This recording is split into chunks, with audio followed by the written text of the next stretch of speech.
So we back on the presentation about recognizing win conditions by the brilliant mind DT Mugetsu, aka Solgetsu, aka the General, aka Mugentar, aka Strategies, aka Obama Jones, aka Rompa Dealer, aka Rope Bathtub, aka Fiber Tire, aka Tanuk, aka Sigma Mill 827. This is the part where I play the Oh wait. We can see it. I don't know. It's black. It's still black. Yeah, still black. But nothing changed. I don't know. Wait, do it again. How's it going? Black?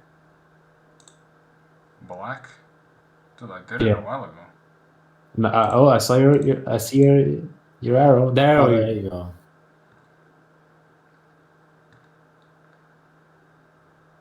Where was I? There we go.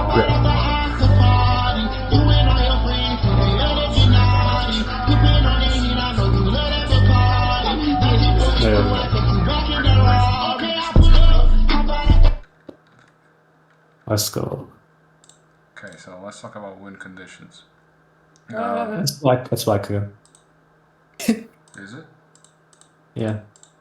We saw it for a bit, but then it was black again. Then I guess I'll just share the screen because there's no more sound, so I'll just share the screen. It's better that way. Okay, now it has to work. Yeah. It works. Okay. So let's talk about win conditions. When you think about it, League has many similarities with PvP card games, like Magic the Gathering, Hearthstone, Shadowverse. In both types of these games, you have certain factors that are fully under control, like what champion you pick, and others that have an element of uncertainty, like what soul is at stake of the game when it's called its success. So in card games, after choosing your deck, you have to play to the best of your ability in relation to the game state presented to you. Sometimes everything goes well, and you get good cards. In League, the jungler ganks the lane and gets her split, right? And the game is in your hands. Other times, you won't get the draws. You won't draw the cards that you want, while your opponent hits every card they need. This is like when you start the game by losing every lane, but you still have to find a way to win from behind. So how can you consistently succeed when there is so much variability between games? The key is to understand how you play around win conditions, according to the conditions presented to you. So winning conditions right here, as you can see, are conditions you have to meet to win a game. And to win the game, you must meet this set of conditions. So essentially, to win the game, you need to fulfill these conditions. I see. And that's that a win con, right? Because if you want to win, you have to go straight into the conditions that have to be met to win the game. Have to be meet. Winning conditions. Win con. Okay. Now let's define griefing here, just a little bit. Okay? Now this is umishirto. To not even attempt to win a team competition, mostly for laziness or their own amusement. This is from some online dictionary. Let's go back to what a win con is. Winning condition. Condition you have to meet to win a game. To win the game, you must meet this condition. So essentially, to win the game, you need to fulfill this condition, and that a win con. Because if you want to win the game, you have to go straight into the condition that should be meet to win the game. That's meta. It's safe to say that if you don't at least try to fulfill a win con, you are not trying to win the game. You are intentionally not trying to win. You are griefing the game. You are a total griefer, 100% stake my family name on it. You understand? Yes. Good. Now that that's established, let's specify things a bit more. on the first slide, I made a comparison between League and some card games. But as we know, they're actually very different. Generalizing things a bit, we can say that most meta decks in these games have a single clear win con. Like this one wants to swarm the field, right? Or the face hunter who likes to slowly whittle down the enemy by going face every turn or something, right? Or this is Exodia, or the infamous Exodia strat, where you win every game, where you win game by literally fulfilling a condition, which is to get all pieces of it.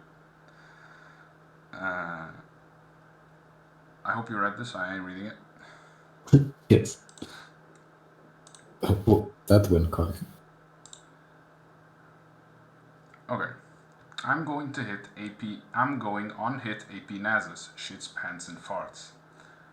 Without a clear identity and direction, a deck, in a card game of course, is likely to be weak and inconsistent, because it doesn't really have a win condition that it's playing towards.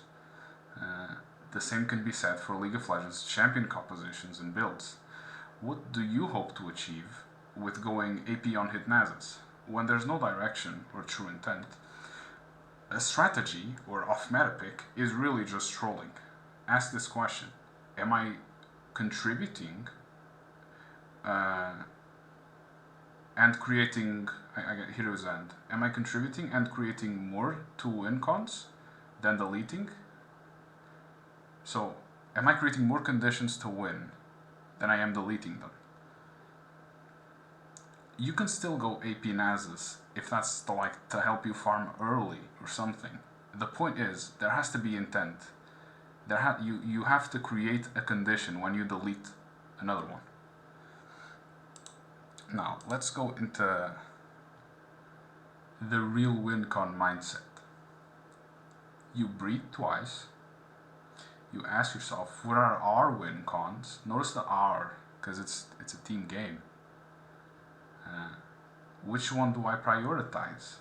And then during the game, you can see if there are other windows, because the game doesn't always go the way you want.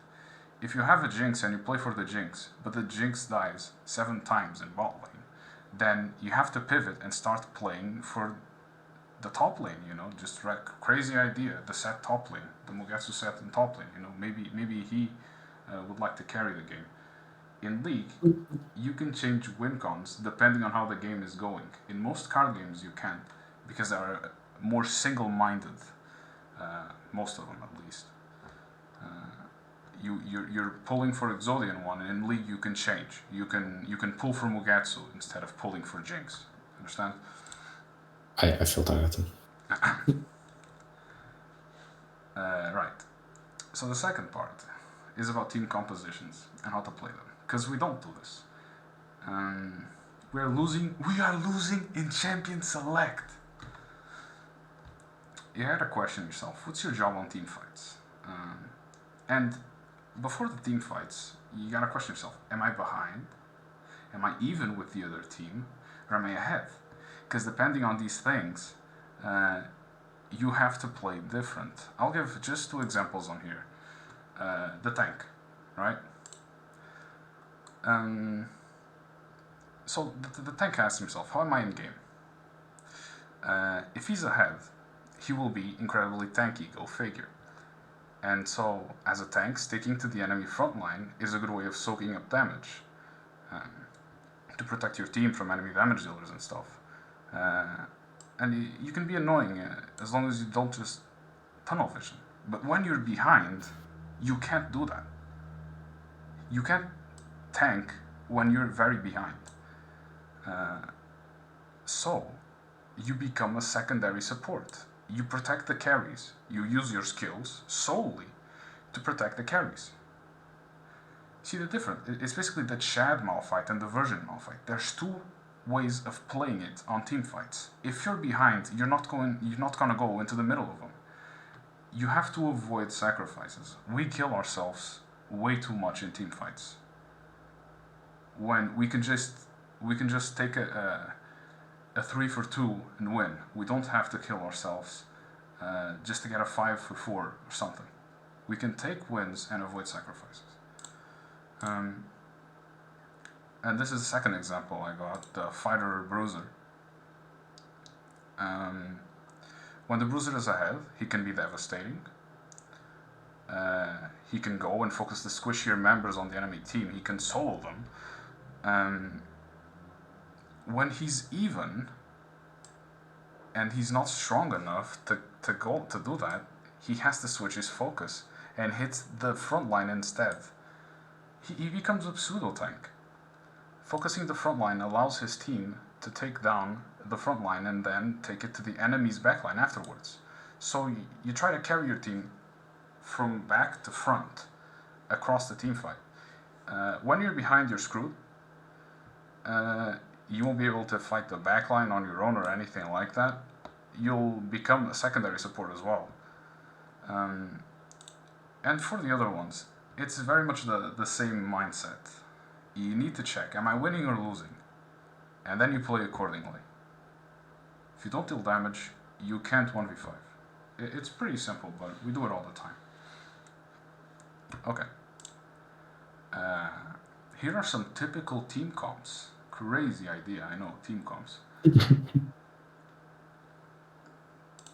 So you got the protect the carry, where you protect the carry, right? There's a true carry, in this case it's clearly Twitch. And the other team provides shields and healing. The poke comp, a team that tries to poke the enemy before they team fight so that they have an immediate advantage. This is the 1-3-1, it's a form of split pushing. Instead of one split pusher, you have two. You avoid team fighting, and you try to split the other team and force good fights out of that, like that. And split push 2, you don't really want a team fight every second of the game. Instead, you split up, take down towers, objectives, and it's macro. You gain stuff through macro in these two. On engage, which is this one, you try to engage as soon as they step out of place. And dive is engage but turbo, basically. Dive goes into the towers and is good at leaving them, basically entering and leaving. I put this here because we don't really do this. Here's what we do. Each person goes, I'm gonna play this, and they pick a champ. But in reality, like, the last two people, or the last three even, they should look at these and go, what fits? Which mold are we going with? Which identity do we have in this game? Because then we don't have an identity, and things become confusing for everybody. You can align champions around a certain team identity instead of clicking the random button. Tyler 1 wasn't doing his Still good target. but as you can see, Tyler 1 is like, oh my god, you cannot click, oh holy shit. Hey, you guys do that on game modes, it's fine, but sometimes y'all picking champions like it's a random button, you know? Oh, this is when to team fight. This is just kind of obvious. We don't really miss on this. When an enemy is dead, when you see someone recall, when the enemy is alone, before an objective, whatever. The one we miss is this. When you have a team power spike. Communication is key. Tell your friends how strong you are by bragging about your power spike and let them know you are ready for the battle. We don't do this. It's weird, but we don't. I don't know why. I think it's why we fall behind so many games. It's because we hit power spikes and then we wait a lot. And try to do solo stuff instead of activating the team comp. Finally, remember when this was about wincons? A wincon is a team comp plus a team fight? Yes.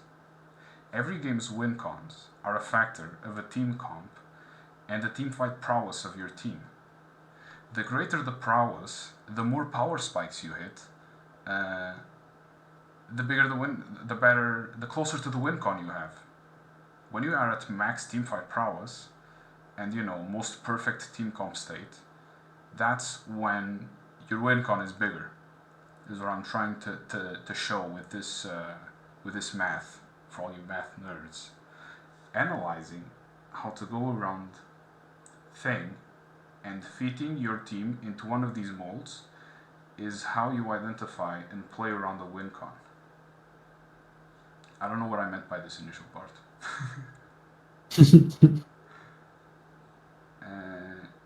Yeah, analyzing how the team fight. Basically, analyzing how the team fight and picking your champions like based on your friends as champions is the answer. It really is. And know that these are just examples of compositions. They can vary a lot. The point is, our teams don't have an identity. We go and split like it's solo queue, which is why our games feel like solo queue. Which is why it doesn't look like we have any win cons. We just play for Drake, play for Baron. But if we think about it in champion select, we can do something better. That was my presentation. Thank you very much. Who's next? My micro isn't catching my claps. It's catching. It's catching. This guy. Okay, I have a question. Yeah. Where does my Pro Aurelian build fit in the win cons? Like I said, Aurelian Soul can work. Depends on the game state and who you're fighting. If they have a Rengar, then you're not really gonna do anything. But for example, let's say Tabi first picked Aurelian Soul support. We can go. Okay, so it's not poke. He does have some CC. Maybe this one. Definitely not a 1-3-1. Aurelian Soul can't hold by himself, and 2 people with Aurelian Soul is basically just 2 people. So these 2 are ours as well. A dive comp, right? Aurelian can dive. He has the tools. Yeah, so that's how you think about these things. Aurelian Soul is a bit of a troll pick right now. But the point, what I said about the random button, this is for the last 2 people picking, basically. You can pick whatever you want. At our level of play in Silver, any champ can win the game. In fact, Tabi picked Aurelian Soul, and so far I think he's at 50% win rate.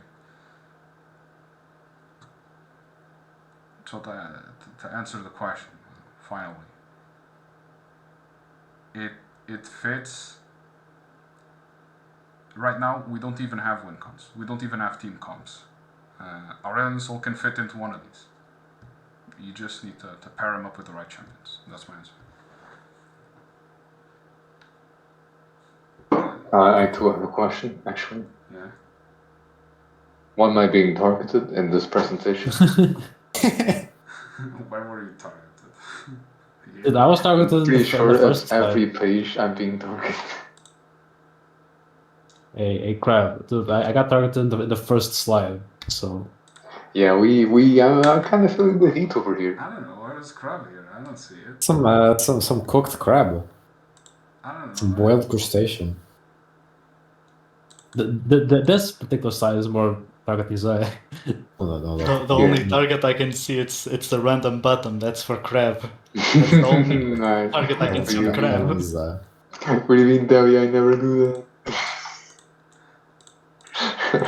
You guys do this on random game modes. We're not even trying Yes, to use game modes. So no, I'm not targeting anyone. Except for DT Custom. The one I smoke, yeah. I do be smoking DT Crystal. On the reg. Yeah. No, So- alright, we moving up? We can move on, yes. Okay. Who wants to go next? You go, Brun. I'm putting you on the I spot go? right now. Okay. Mine is going to be pretty scum, so I can go in any order, really. It's like this one. I have two versions, sorry. I'm looking the old one.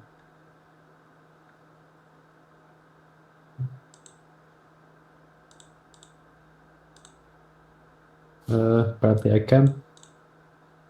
Oh, I'll just open the correct one.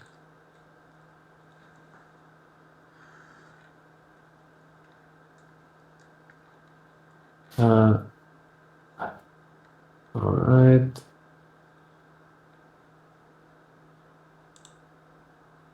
Let's just pull up my visual aids. All right. You start stream. So let me just start presentation. And Got this in the other. I don't know if I'm gonna edit, man. I don't know about that. okay. Share screen, share screen. You are sure? Okay, you guys seeing this? Okay, wait. Let me record the correct window here.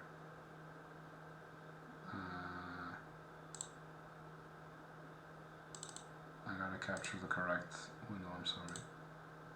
No, that's not it. I don't get the visuals. What does this represent? I'm gonna explain, bro. Just wait it out. What the hell? I'm already confused, bro. Fucking this fucking guy, bro. Can't you like isolate the window here? How do you do that? Full screen. Oh, whatever. I'll do it like this. Oh, you can pop out. There's a button, I think, on the right side, lower right side. I've been pooping a lot.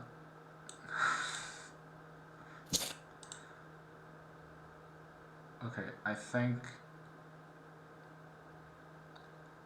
we Gucci. Yeah, we Gucci. All right. So my presentation is about lane priority and jungle objectives, among other things, but these are the main topics. And essentially, it's about how to help your jungler help you, the player. Okay, so the visual here represents everyone in the team, right? Imagine there are 5 birds. Everyone in the team contributes to one common goal, which is the bullseye, right? Also, this is just the DM's the PowerPoint suggestion. Okay. I was about to say that. But that doesn't matter. But that doesn't matter, Mo, because it fits. Individual. No, because like the darts don't work together. Yeah, they don't. Okay, well, look. You guys don't get it. Also, it's literally a single like a 1v1 game. But you guys don't get it, and that's why this presentation is for. It's because you're so confused about your life, and I'm here to set you guys straight. Okay. But I'm not going to be talking about any revolutionary techniques in this slideshow.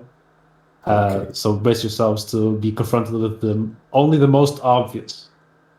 So what the fuck is lane priority, right? It's lane priority is the ability to roam and respond to things outside your lane. And you can always do that, but if you go at the wrong time, you lose out on gold in the form of minions. Right. So when you can do that, without losing minions, that you have lane priority. And the way you get lane priority is by pushing your lane until the wave is under the enemy turret, and so you can leave and fuck off, but they can't. Right, and that's lane priority. So now it's time for a vid to explain what lane priority is.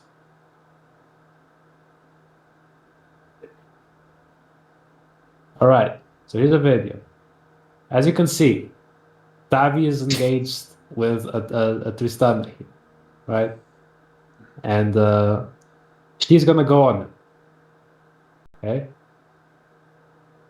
As you can see, he doesn't die because he's a pro player. Okay.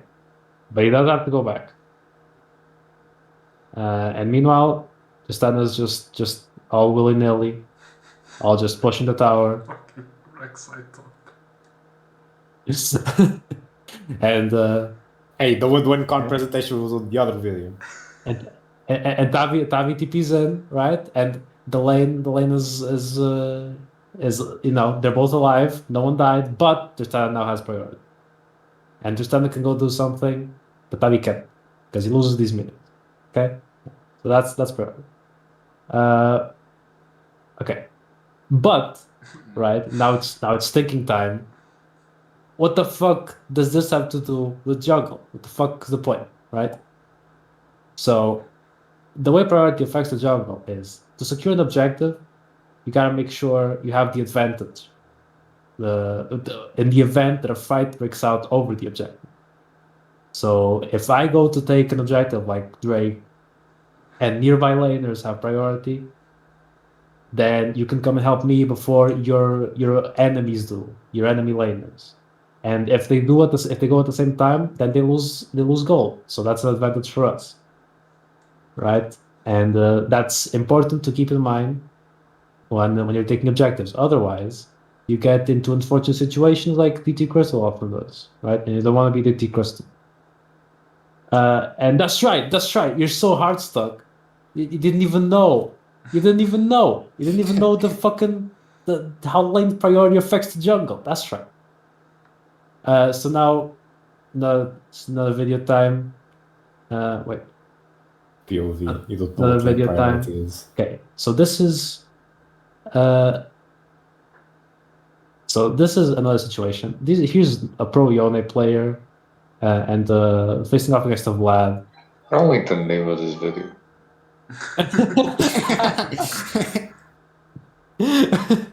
Hey, come on, don't hate. Just let it come up, okay? So pro Yone here is he's working very hard. And he's clearing the way. And you see, he now gains quite a bit lane priority, right? And as he does so, DT Crystal is here doing an excellent safe crab. Meanwhile, Tavi over here also gaining lane priority. What a beast! And Dre and Crab is executed successfully and safely, right? As expected of a pro Yone. Yeah. And now here, Zyra has priority in mid lane. He has pushed the wave in. But DT Crystal, he doesn't care. He's just doing the crab end. And here is Evelyn. Evelyn in the bottom jungle. If she had vision, she could come over and kill DT Crystal with the help from Zyra, right? But she doesn't because it's silver. So DT Crystal gets the crab anyway, and goes to gank top. But that's besides the point. What could have happened here is Evelyn comes in with Zyra and they kill DT Crystal, and DT Crystal tilts off the face of the earth, right? Okay. So that's basically it. So should you just push the wave in and get priority whenever you can? Should you? Of course not. When should you push?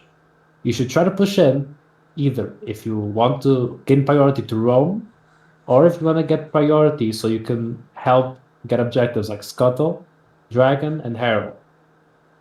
The Baron doesn't matter, that's late game. Will be hopefully grouped up by that. When you don't want to roam and when objectives aren't up, you should generally try to keep the wave close to the turret so your jungle can gank and so you don't get ganked, right? Otherwise, you end up looking like this, you know? Man, I look good. And it's like, oh no, I'm farming under the turret. It's me on I sure hope. Aurelia. I sure hope the enemy jungler doesn't come in and cream pie my ass. All right. But does fighting your laner, trading or engaging on your laner, does that also affect the jungle? Of course it does. So when should you fight? If there's an objective up on your side of the map, your jungler will want to come secure it. So you'll want to gank you so you can help him, right? But there are two options for you to help your jungler secure it. You can gain priority, as I've stated before, or you can try to farm under your turret and wait for your jungler to come by, because he will come by, because the objective's up and he wants to do that, and he's gonna gank you, right? Either way, you shouldn't fight in your lane while an objective is up or right before the objective is up. Because if it's gonna come up or if it is up, he's probably coming, and the enemy jungler wants to take the objective too, and he's probably around as well. So watch out for that. And this is me when you guys fucking die 2 seconds before Drake. Right. This is me. This is DT Mugetsu. Right. So, but how does this help you, the player? Just kind of seems like you're giving me freebies, right? No, because what's in it for you? Helping the jungler helps you back. Synergy. Not fighting before an objective means your dog ass will be alive when I come. That gives you an edge on the fight. That means funneling. Gold's funneling for you, the player, right? And also, help take objectives. Either gives you gold. Does Dragon give global gold still? I don't know. No. Dragon doesn't give global gold, but it gives a ball. Well, in the form of stats. It gives gold in the form of stats. Yeah. It gives stats. Herald gives plates, because if we were any good, it would give a tower, even.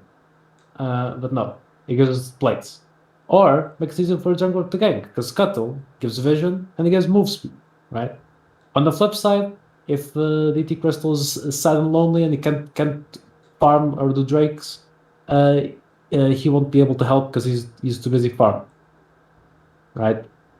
That's essentially it as far as your advantages go. But what if you do all of this and you still don't get ganks and you still don't get any objectives?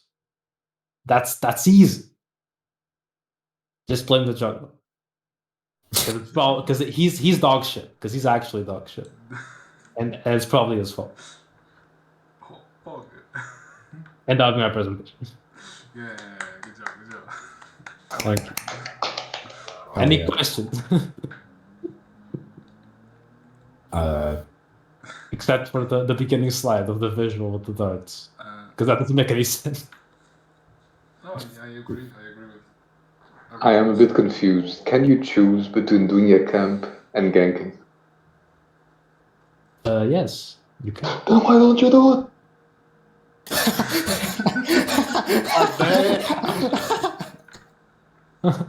I was kidding, really don't be sad. No, I'm glad you asked. Well, you see, if the lane isn't well positioned for a gank, then the gank is less likely to be successful, and then I will lose the time, to walk up to the lane, fuck around there for a bit, and come back. And that's time. That time is money. That time is time I could have spent farming, and that's why. It could also be Understandable. because I don't look at the map, but that will have to be on a case by case basis. I don't know. It's probably the first thing. It's probably the DT Crystal isn't garbage option. Yeah, I think that's fair enough. Thank you for your explanation. Hey. Very nice. All right. Well, if there are no further questions, that'll be it. okay. Okay. Who's next? Guess I can go next. Or do you want to go, Gar? As I said, my presentation will be garbage, so feel free to use me to enlighten yours, like make it look better by comparison. So you want to go first? You know what? Sure, I'll take it. Let me open the stream. Should be good.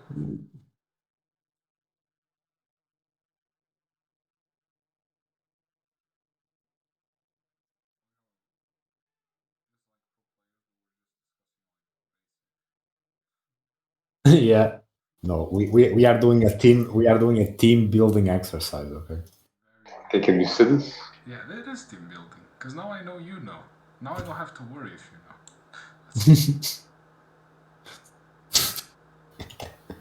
know. Now I don't have to say it. I'll just shut up. I'll just assume you're dog shit. No, yeah, I'll just go like, oh, he knows. Yeah, he didn't have lane prio. You know. I don't have to go lane prio. Okay, crap. Yes, we can. We can see it. Okay, welcome to my presentation on why pushing is good and you should always do it regardless. And There, God. Okay.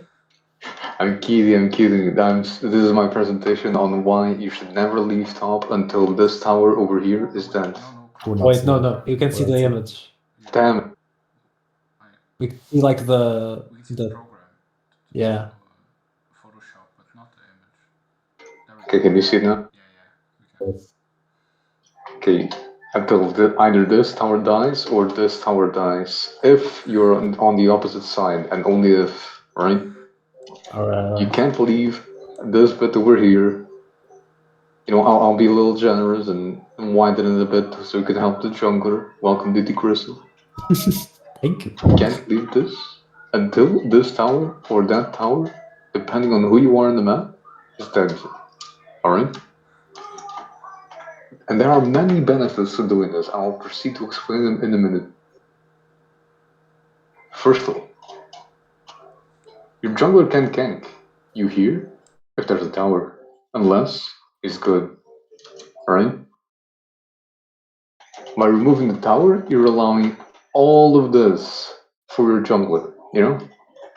That's amazing for him. You should do that. You should do that a lot. Second of all, tower is gold. Tower plays even more gold. The earlier you destroy this tower, the more gold you can generate.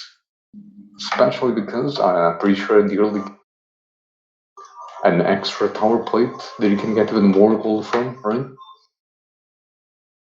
So the ideal situation is to go in, win early, and push the tower plate. Ideally, you'll have the tower pushing rune, and if you're a gamer, you want to rush Hullbreaker as fast as you can. I know if you're winning the game, you buy the first item. All right, disregard consequences. If you feel like you're not really winning, you might even be losing. You can push it back to second or third item, but not later than third item. Otherwise, you're no longer pushing top lane. You're in the map, and you shouldn't be in the map until you push top lane. That's a loss. That's a loss in morale. You see, when you're in lane and your tower dies and their tower doesn't die, you lose morale. You crumble. And an army can't fight in low morale. In fact, it will perform worse. You might even start losing the game and or passing your infectious ass to your teammates for them to be also depressed about. And they have their own lanes to focus. You see, the bot tower, 2 towers. Either one could be pushed. More gold. But bot tower should, in fact, bot lane should also stay until they push the tower. I'm gonna say that. Kill it. Just here, free gold for the AC. Gold funnel. Alright? Mid lane? No. Don't push towers in the lane.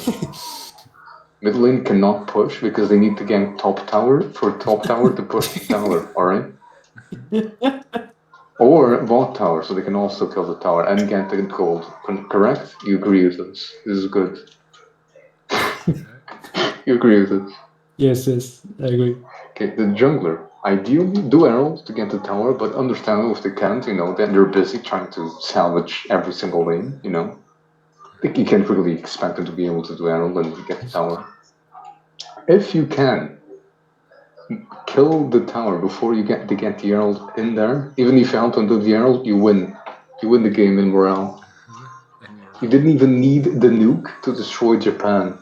That's how high of a morale boost it is. You understand? Like now you can even go for the second tower. The top laner upon realizing that you've destroyed the second tower and are threatening this here, which as I've heard is called an inhibitor. Yes. Their morale, and you still have this tower here because you didn't lose and you pushed the tower before they did. They lose morale. They're dead. Like they're over. They probably don't even have minions because you pushed, right? They have no gold. They have no morale. They're out of the game. This is a kingdom chapter. They're out of a freaking game. Like, what can they do? Tank a couple auto attacks? That's nothing. Look at that guy. Does it even isn't even the correct version of League? He got fired. That's so far back they're thrown. This map is 8 years old, dude. I'm still stuck here, alright? Crab is playing on 8-year-old strategy. Okay. I don't even know what the jungle monsters were on this server. How's it, right? Right, Crab? No, it keeps going, right? Okay. Also, Hullbreaker. Why do I tell you to go Hullbreaker? First of all, it gives your minions armor.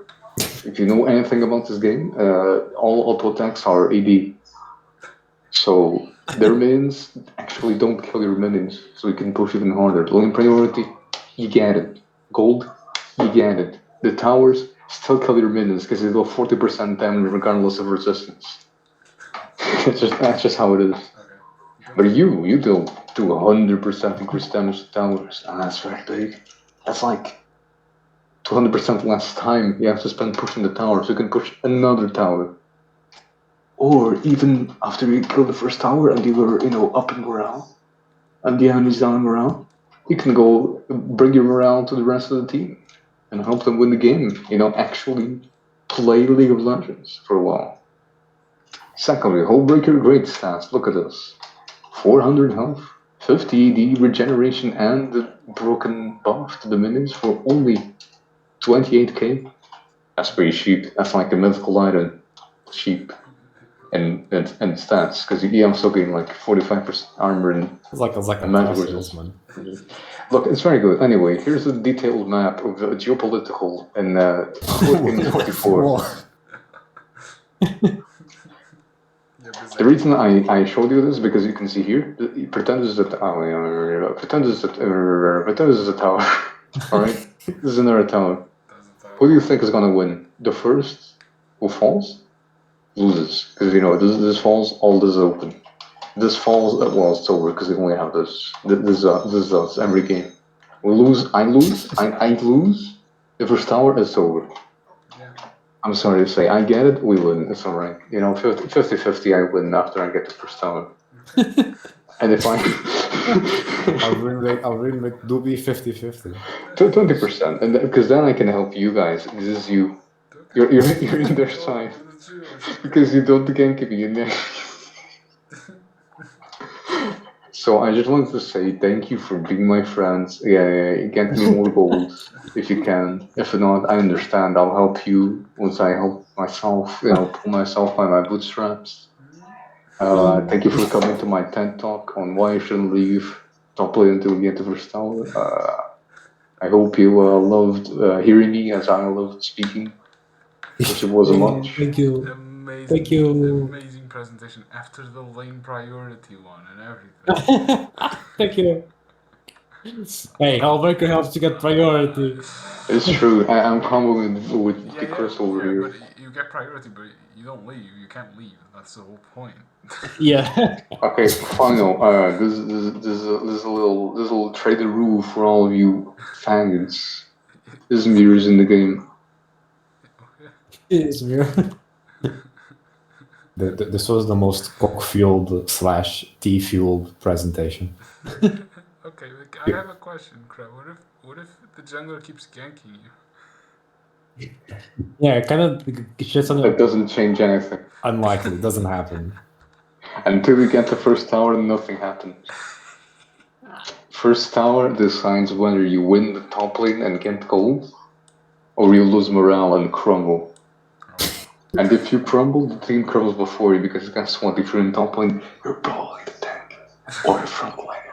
And if the front line falls, there's no fucking back line. There's only small dudes who are flexible to the enemy team.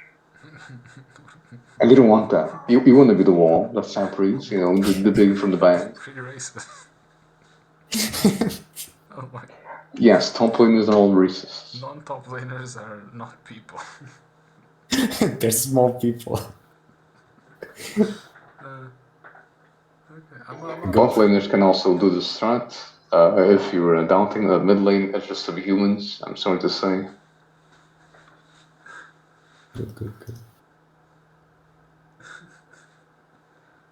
Also, one thing I do want to add: if I lose first tower, no one can come to top because my morale is broken, and the only way to recover is to destroy the tower by myself.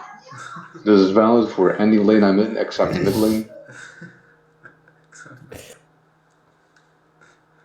Okay. Bro, Crab is working on a different plane. I guess we can. Top lane is wild. He doesn't do that on bot, maybe because the support drags him out or something. I don't know. Look, I can't play on my pride if I have another person who's dependent on me, you know? Are you guys seeing it? I'm full screen. No. We see a white screen, yeah. If I can't play on my pride, though, my efficiency goes up by 10% at least. Whatever, I'll just Or 100 down. Does this work? Yes. We've heard a lot about gold funneling today. And I'm here to explain gold funneling, or why I should get the kills. Angry, slightly angry emoji. Now, what is gold funneling? Extremely complex system, okay? You see, the gold goes in the funnel. Oh my god. The only scene is putting gold in the funnel. But who's the funnel? It's the ADC. The gold is going into the ADC. Another arrow. Big gold gets a big item, which gets the big carry. Angry smiley face. Very complex. I see. Now, but why though? I thought it was gonna end now. That's it. It's like quick. Okay, we're done. But why though?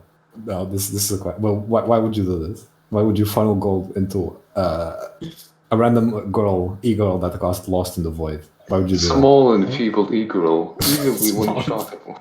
that? Probably as an OnlyFans or only void. But why though? Well,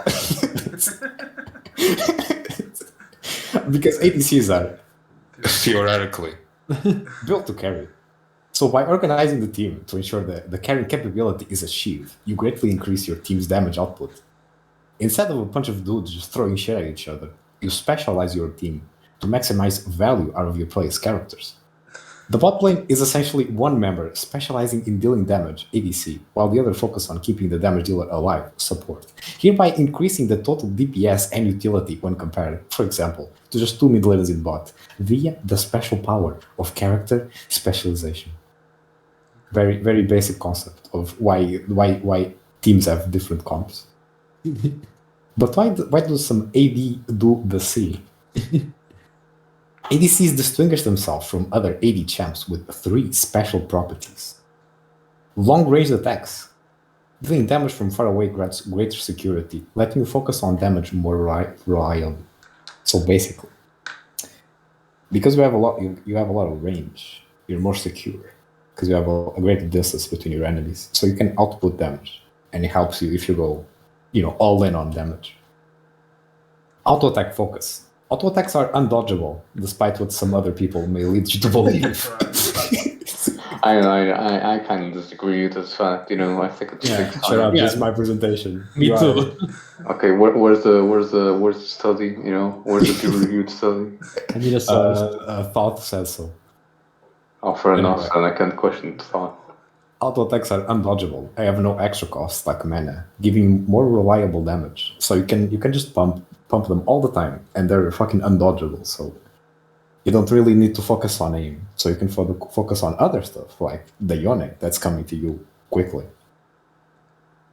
Greater scaling. A lot of people actually don't know this, but abilities scale better with stats, ensuring that the ADCs outdamage other classes. So basically, they have more damage, more efficient damage, and more reliable damage. So as you can see, here we have 3 ADC Qs and 3 Qs from other champions. 2 of them who are considered high damage, like Yone and Zed. Okay. It's not 100% comparable, but fucking work with me. As you can see, the ADCs, their AD scaling is actually a lot higher than the other ones. Like the Caitlyn, it goes up to fucking 190%. And like the Casa Q after Evolved is like 150. And like Yone, which is, how do you say it? A broken piece of shit. Only scales with 100% AD. Yeah. And so does that. And like, in Gnar's Q is actually pretty high, but it's still like 150. So So the more AD you have, like ADCs get more value out of having more AD than like the other champions. Okay, but bring it back. But why does some ADC not see? Well, great power always comes at a cost.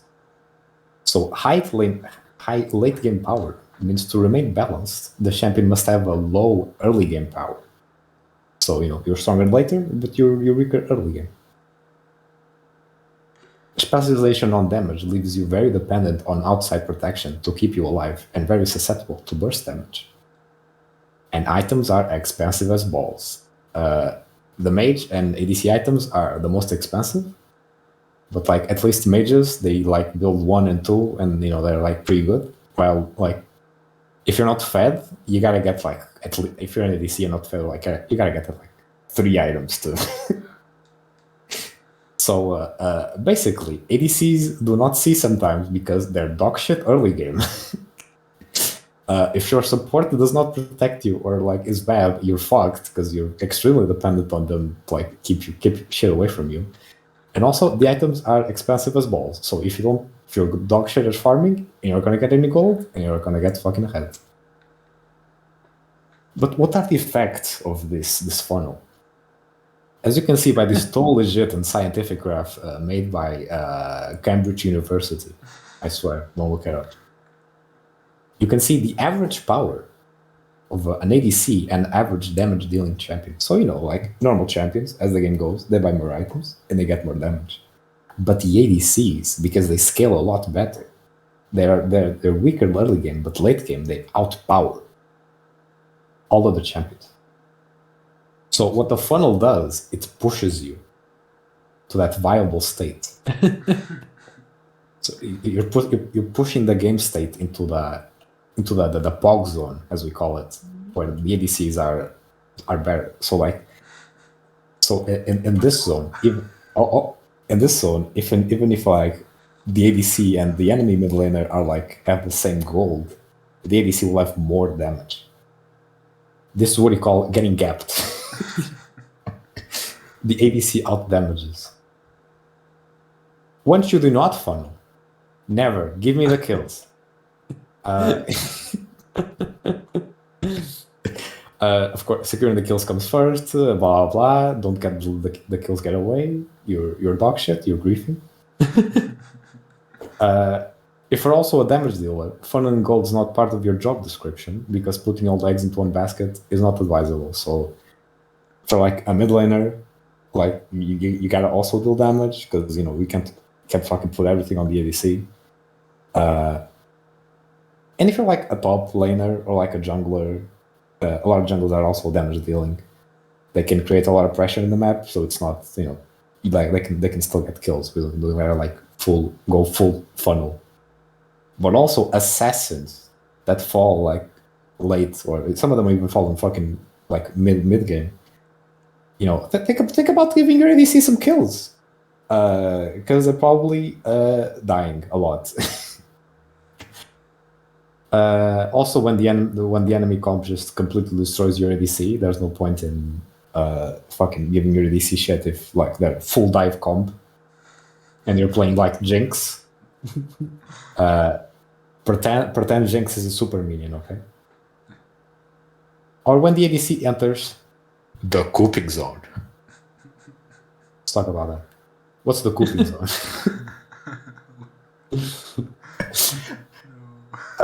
Yes, every time I say I'm cooping, this is not a meme. This is a state. This is a scientific term, okay? Rejected game habit. When the game is projected to end before you achieve a viable state, or you have knocked so the fuck back, you can't even see. You don't even know what the mythic item is at this point. You enter the cooping zone. While in the cooping zone, your utility has been anally destroyed, and therefore there's no point in funneling gold into you, since you're not expected to even come close to a valuable state. It's advised that your support leaves you to help other players who are useful, while you struggle to even push a wave while saying in the back of the empty void that once housed your soul, if I can farm enough gold and maybe get some spare kills, I'll have enough for an item, and then I'll be back in the game, right? Note, you will not. Scoopy.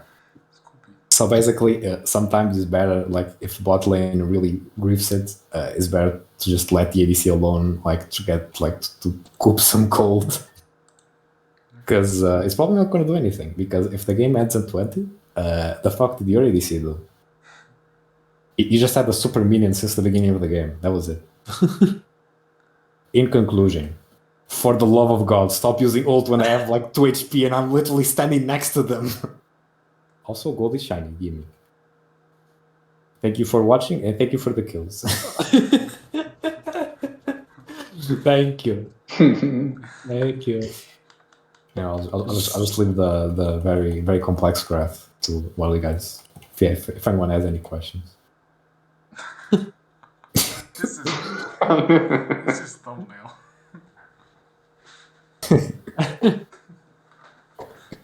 Gold. Any questions?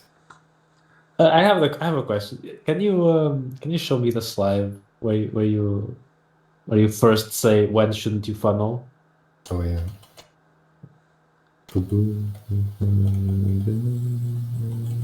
Funnel light. Yeah, that one. You see, there's a comma missing there, right? So you're saying here that we should never give you the kill.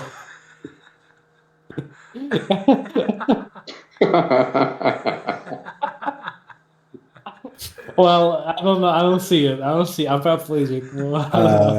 I'm a visual bug. That's funny. Oh, visual bug. Yeah, of Yeah, course. visual bug. That does happen to me a lot, so I respect it, and I will always give you the kills from now on. Okay, there you go. That was it. That was the question. Okay, very good. I also have a question. What's the question? Where are you gonna bury Zeth and Bonnie after you kill them like that?